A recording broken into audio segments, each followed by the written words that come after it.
یہ اپنے قائد محترم جن کی للکار ہم بچپن سے سنتے آ رہے ہیں، اس دور میں ایسے لوگوں کی گفتگو سننا انتہائی ضروری ہوتا جا رہا ہے۔ تو ہمارا علاج اور ہمارا مسئلے کا حل یہی ہے کہ ان دنوں کو ہم ایکٹیو ہو کر ان محفلوں میں آنے کے لیے مخصوص کریں۔ یہ جو آپ احباب آتے ہیں، آپ سے شکوہ نہیں ہے، آپ تو آئے بیٹھے ہیں، باقی لوگوں کو بھی ایکٹیو کرنے کی ضرورت ہے کہ ان محافل کی رونق ہم بنیں۔ فکری طور پر بالکل جنازہ نکلتا جا رہا ہے ہمارے ان لوگوں کا جو علماء کے ساتھ اب منسلک نہیں رہے، مساجد سے دور ہوتے جا رہے ہیں، بس جو اپنے سوشل میڈیا پہ دیکھا اسی کو آگے کر دیا، یا سنا یا نہیں سنا۔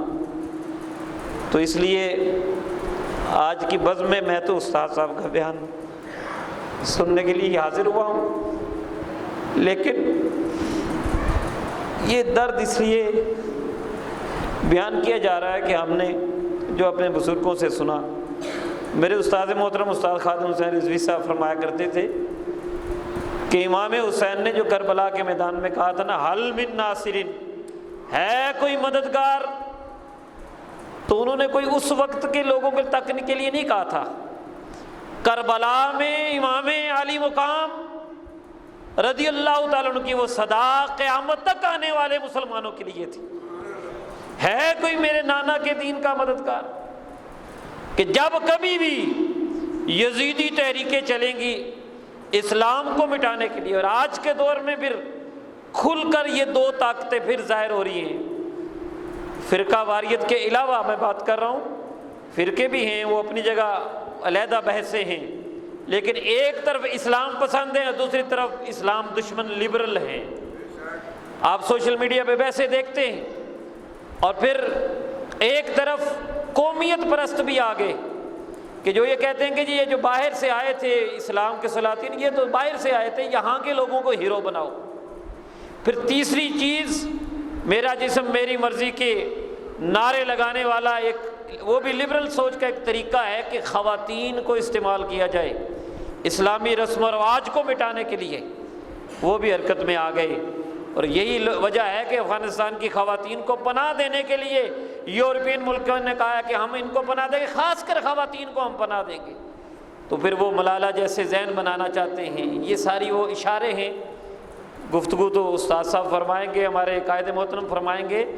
لیکن یہ اشارے ہیں کہ امام حسین کے نام کا شربت پی لینا، یقیناً اگر ادب والے ہیں تو اس میں بھی برکت ہے، اگر ادب والے ہیں، اشارہ سمجھیں، اگر ہم سب کا ادب کرنے والے ہیں سب نسبتوں کا، تو امام حسین کا لنگر کھانا بھی برکت ہے، لیکن امام حسین کی سوچ سب سے زیادہ ضروری ہے۔ ایک حدیث شریف استاد صاحب نے حکم فرمایا، وہ بیان کرتا ہوں کہ امام علی مقام رضی اللہ تعالیٰ عنہ جب کربلا کی طرف سفر کر رہے تھے تو آپ نے اپنا مطمع نظر، اپنا